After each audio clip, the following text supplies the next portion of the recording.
동의과학대학교가 최근 중소벤처기업진흥공단이 발표한 2019년도 기술사관 육성사업 성과평가에서 3년 연속 매우 우수 사업단으로 선정됐다고 13일 밝혔습니다. 기술사관 육성사업은 특성화고 전문대학 산업체 연계 교육을 통해 자동차, 기계, 전자 등 뿌리산업의 중추적 역할을 담당하는 우수한 전문 기술 인력을 배출하는 기술인재 양성 프로그램입니다. 영남이공대학교 사이버보안과가 올해 초 교육부의 2019 대학 알림이 취업률 조사 결과에서 전국 대학 정보보안 관련 학과 중 취업률 1위를 차지했다고 13일 밝혔습니다. 영남이공대 사이버보안과는 취업률 87.5%를 기록하면서 4년제를 포함한 전국 대학교 정보보안 관련 학과 중 1위에 오른 것으로 나타났습니다. 배재대학교는 산학협력단이 수탁 운영 중인 대전 서부 청소년 성문화센터가 교내에서 대전 지역 사회교육협의회와 아동 청소년 교육발전 업무협약을 체결했다고 13일 밝혔습니다. 이번 업무협약은 아동 청소년 교육발전과 건강한 성문화 조성을 위해 마련됐습니다. 충남 천안에 위치한 남서울대학교의 학교기업 인터VR이 교육부와 한국산업기술진흥원이 주관하는 3단계 학교기업 지원 사업에 선정됐습니다. 이에 남서울대는 오는 2024년까지 16억 원의 사업비를 지원받아 교내 학생들의 현장 창업 실습과 지역 초중고생을 위한 가상 증강현실 교육 지원 등에 나설 계획입니다. 동신대학교가 교내 교수진들이 실험 실습 교과목까지 비대면 온라인 원격 강의를 할 수 있는 프로그램을 자체 개발했다고 전했습니다. 이에 학생들이 원격으로 전자전기 장비 관련 실험 실습을 비대면으로 진행할 수 있게 됐습니다. 경북대학교가 상주 캠퍼스 도서관 분관 1층을 복합문화공간으로 탈바꿈했다고 밝혔습니다. 이번 리모델링에는 총 사업비 14억 원을 투입해 ICT 기반의 학습 및 연구가 가능하고 활발한 소통과 협업은 물론 지역민들이 찾을 수 있는 열린 공간으로 조성됐습니다.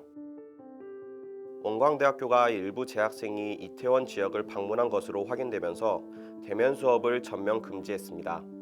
지난 11일부터 25인 미만의 소규모 실험 실습 위주의 강의를 진행해왔던 원광대학교는 재학생 중 10여 명의 학생이 이태원을 방문했다고 자진 신고함에 따라 대면 수업을 전면 금지했다고 전했습니다. 경북대학교 법학전문대학원이 올해 제9회 변호사 시험에서 112명의 합격하는 성과를 거뒀다고 12일 밝혔습니다. 특히 올해는 검사 8명과 재판연구원 3명, 경찰 간부 3명을 배출하기도 했습니다. 2009년 개원한 경북대 법학전문대학원은 체계적인 교육과정을 운영하며 이번 변호사 시험까지 포함해 813명의 합격자를 배출했습니다. 건양대학교 평생교육대학이 보건복지부 산하 한국노인인력개발원이 주관하는 60플러스 교육센터 사업 위탁기관에 선정됐습니다. 60플러스 교육센터는 60세 이상을 대상으로 지역 및 직종에 적합한 교육과 훈련을 제공하고 노후생활 및 사회활동에 도움이 되는 다양한 역량 개발을 지원해 노인들의 사회 진출을 도울 예정입니다. 울산과학대학교가 중소벤처기업부가 주관하는 2020년 대학연계 중소기업 인력 양성 사업에 선정돼 국비 1억 6천만 원을 지원받는다고 밝혔습니다. 울산과학대는 지난해에 이어 2년 연속 선정됐으며 중소기업의 인력 수요 및 요구를 맞춤형 현장 교육을 통해 즉시 근무가 가능한 우수 인재를 양성할 계획입니다. 충북대학교가 지능로봇공학과를 신설하고 2021학년도 수시 전형부터 신입생을 모집한다고 전했습니다. 지능로봇공학과는 지능형 로봇, 미래자동차, 스마트 팩토리 등 4차 산업혁명 시대의 핵심 산업에 진출할 전문 기술 인재를 양성할 계획입니다. 전북대학교와 한박대학교가 신용보증기금과 기술컨설팅 산학협력 업무협약을 체결했습니다. 두 대학교는 중소기업 성장을 돕기 위해 기술 지원 가능 분야의 교수와 기업을 1대1로 매칭하고 기술 컨설팅을 제공할 예정입니다. 광운대학교 의료기기개발지원센터와 경기도 성남시가 산업통상자원부가 지원하는 바이오헬스 벨트 및 보건의료 기반 인프라 구축 사업에 선정됐다고 전했습니다. 이번 사업 선정으로 광운대와 성남시는 국비와 시비 100억 원을 투입해 바이오 AI 커뮤니티 헬스케어 플랫폼을 운영할 계획입니다. 배재대학교가 컴퓨터공학과 연구실 출신 공학박사 25인을 중심으로 IT 융합과 기술협동조합을 창립했다고 전했습니다. 기술협동조합은 조합원 수익과 일자리 창출에 전념할 계획이며 또 지속적인 조합원 교육으로 역량을 강화하고 컴퓨터공학과 재학생 인턴십과 취업기회 제공, R&D, 신규 창업 및 컨설팅 서포터즈 역할을 맡을 예정입니다. 로봇 태미로 알려진 휴림 로봇과 한양대학교 에리카가 지능형 로봇 교육 시스템 구축을 위한 산학협력을 체결했습니다. 두 기관은 함께 지능형 서비스 로봇 태미를 활용해 산업 연계 문제 기반 학습 시스템을 구축할 예정입니다. 국토교통부가 선정하는 2020년도 한옥 설계 전문 인력 양성 사업 교육기관에 전북대학교 한옥기술종합센터가 선정됐습니다.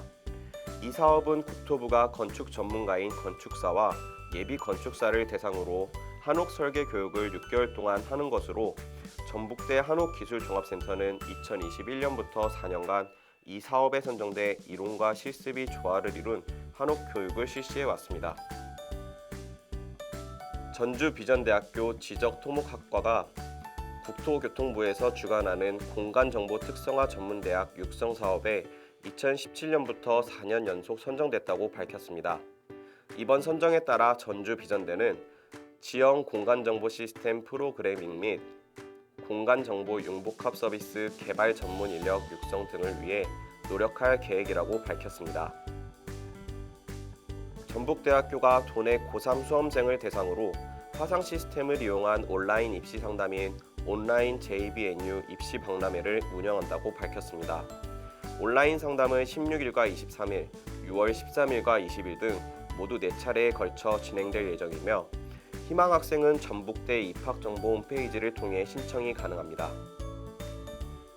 소강 상태에 들었던 코로나19 확진자 상황이 이태원 클럽 집단 감염을 시작으로 다시 신규 확진자가 급증하는 것으로 나타났습니다. 이에 실험 실습 수업에 대면 수업을 허용했던 대학가들이 다시 대면 수업 금지 조치를 취한 것으로 나타났습니다.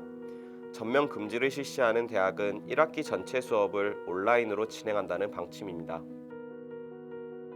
충남 아산에 위치한 선문대학교가 한국자동차부품협회와 손잡고 스마트 모빌리티 산업 혁신 플랫폼을 공동으로 구축합니다. 양 기관은 업무 협약을 통해 산학협력 공동혁신 디지털 플랫폼을 구축하고 연구기술 개발, 재직자 인력 양성, 산업 수요형 교육 과목 공동 운영 등을 진행할 계획입니다.